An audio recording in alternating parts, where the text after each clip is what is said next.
Hai, balik lagi di channel Wazo, channel yang mengupas tuntas alur cerita dari film-film keren baik lokal maupun mancanegara. Kali ini aku akan bahas sebuah film lokal besutan sutradara kondangnya Indonesia, Joko Anwar, yang berjudul Pengepungan di Bukit Duri. Film ini menceritakan tentang sebuah SMA khusus untuk anak-anak bermasalah. Seorang guru bertekad keras mendisiplinkan murid-muridnya. Namun di tempat ini para guru bukan hanya harus mengajar, tapi juga bertahan hidup dari serangan brutal para siswanya. Gimana? Penasaran? Monggo kita pirsani sareng-sareng.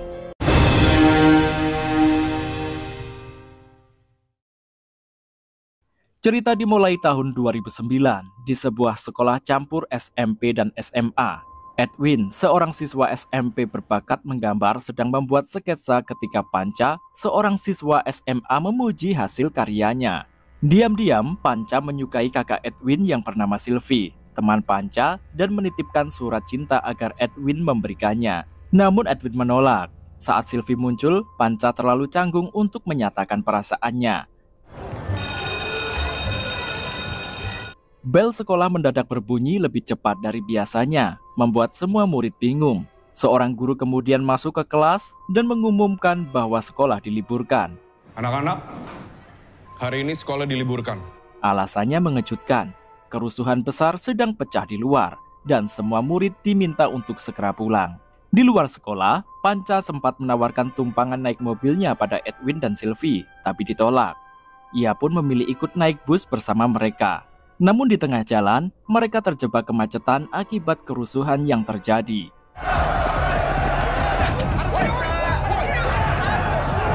Situasi semakin mencekam ketika massa yang marah mencari-cari orang keturunan Tionghoa. Begitu melihat Sylvie dan Edwin, massa langsung menyerbu. Bus dikepung, Sylvie ditarik keluar. Sementara Edwin dan Panca hanya bisa berusaha mengejar. Sylvie dibawa ke sebuah gang sempit. Di sana ia menjadi korban kekerasan. Edwin yang mencoba melawan dipukul hingga pingsan. Sedangkan Panca diancam dan ditoreh di telapak tangannya sebagai peringatan karena membela orang Tionghoa. Beberapa jam kemudian Edwin sadar. Ia hanya menemukan pakaian Sylvie yang berserakan. Kota sudah porak-poranda. Untuk menyamarkan dirinya, Edwin menghitamkan wajahnya dengan arang agar tidak dikenali. Saat tiba di rumah, ia mendapati rumah keluarganya sudah hangus terbakar. Cerita melompat ke tahun 2027. Sentimen anti-Tionghoa masih ada, meski tidak separah dulu. Hanya segelintir orang yang masih menyimpan kebencian. Edwin kini dewasa, mencoba melamar sebagai guru di SMA Duri. Kepala sekolah yang bernama Pak Darmo mengaku banyak guru mundur karena tak tahan dengan murid-murid nakal di sana. Hari itu Edwin langsung mulai mengajar. Ia menghadapi kelas yang kacau, dipenuhi murid berandalan. Dengan sikap tegas, ia berhasil membuat mereka diam. Namun, salah satu murid bernama Jeffrey menjadi lawan utamanya. Jeffrey menantang, bahkan berusaha menyerang Edwin dengan lemparan potongan kayu. Edwin tak gentar, bahkan mempermalukannya di depan kelas. Lemparannya payah. Pasti orang lemah. Edwin kemudian berkenalan dengan seorang guru wanita bernama Diana. Di luar sekolah, Jeffrey dan gengnya kembali beraksi, mencari murid keturunan Tionghoa untuk disiksa, mengulang kebiadaban di masa lalu. Sementara itu, Edwin pergi ke sebuah tempat hiburan tersembunyi milik komunitas Tionghoa, tempat ia sering berkunjung. Seorang pelayan wanita bernama Vera memperingatkannya agar tetap waspada, karena doa saja tidak cukup untuk bertahan hidup. Sepulang dari sana, Edwin menyaksikan muridnya, Kristo, dikeroyok oleh sekelompok geng pemuda Tionghoa. Ia menolong Kristo. Dia mulai mencurigai bahwa Kristo mungkin adalah anak Sylvie, hasil dari peristiwa tragis masa lalu. Pesan terakhir Sylvie di rumah sakit dulu masih terngiang. Anak itu kini besar dan bersekolah di SMA Duri. Esoknya di kelas, Edwin makin sering berseteru dengan Jeffrey. Ketika Jeffrey menolak tugas menggambar, Edwin menantangnya, membuat Jeffrey nyaris memukulnya. Edwin mengancam akan melaporkannya ke kepala sekolah. Di perpustakaan, Diana menemui Edwin dan mengajaknya mengobrol. Mereka lalu sepakat untuk pergi ke bar sepulang sekolah. Di bar, Vera dan pengunjung lainnya memandang sinis pada Diana karena dia adalah pribumi. Sementara itu, siaran di TV menyiarkan berita tentang benih-benih kerusuhan yang mulai muncul. Sepulang dari bar, Edwin yang sedang berjalan sendirian tiba-tiba diserang oleh Jeffrey yang memakai topeng. Jeffrey menyerangnya menggunakan pisau, namun senjata itu justru melukai kaki dirinya sendiri. Jeffrey dan gengnya pun kabur. Esoknya, Edwin melaporkan Jeffrey. Kebenaran terbongkar lewat luka di pahanya. Jeffrey dikeluarkan dari sekolah. Hal itu membuat Jeffrey semakin dendam. Anggota gengnya ikut keluar bersama dirinya. Sepulang sekolah, Edwin mengajak Christo dan Rangga untuk masuk besok, meski besok adalah hari libur. Mereka berencana memasang dekorasi karya seni anak-anak di dinding kelas. Malamnya, Diana menelepon Edwin, mengajaknya bertemu. Namun Edwin menolaknya dan mengajaknya bertemu di sekolah keesokan harinya. Paginya, mereka berempat bertemu di sekolah. Namun, berita di TV kembali menyiarkan kerusuhan yang kembali pecah. 2 orang satpam yang menjaga sekolah tersebut buru-buru pulang ke keluarga mereka. Di saat yang sama, Jeffrey dan gengnya yang membawa senjata tajam datang memburu Edwin. Mereka mengunci bangunan sekolah dari dalam.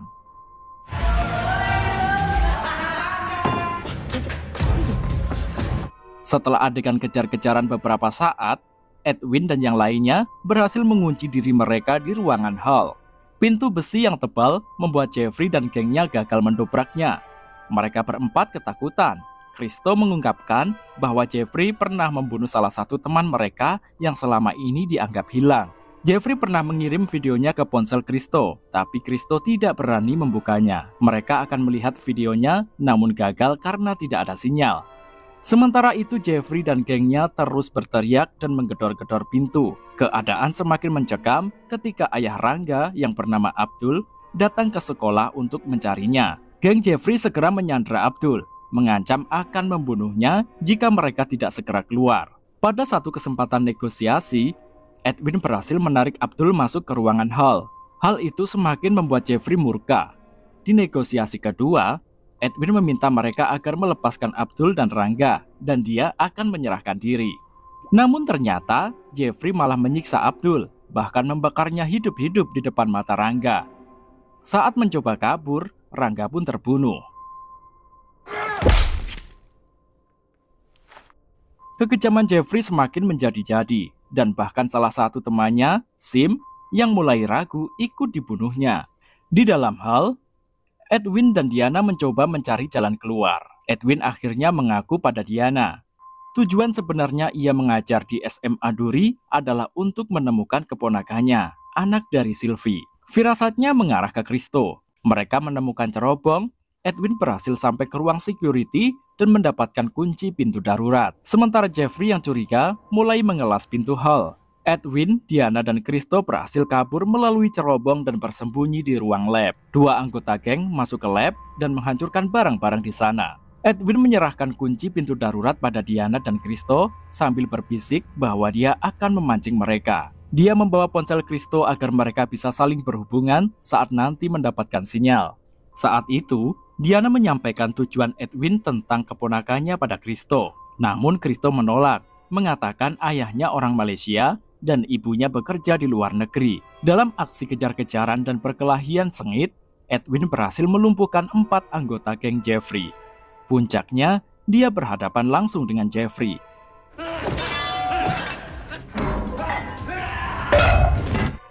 Jeffrey terpojok. 3 anggota gengnya memilih melarikan diri. Akhirnya, Jeffrey tewas di tangan Edwin. Di tengah kekacauan itu, para penjara dari kerusuhan di luar mulai masuk ke sekolah.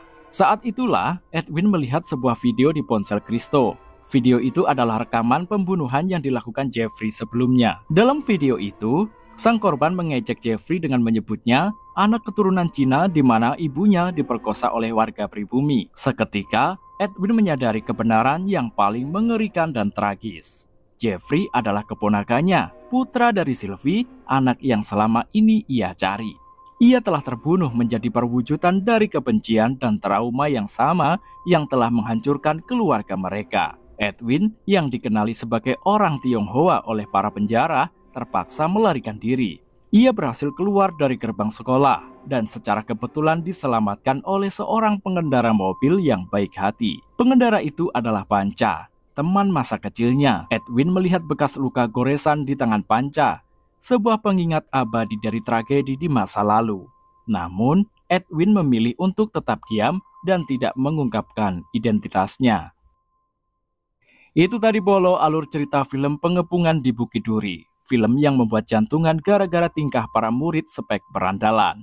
Terus pantengin channel ini ya, dan jangan lupa subscribe, aktifin loncengnya, biar kalian gak ketinggalan info menarik seputar film-film keren versi Wahzo.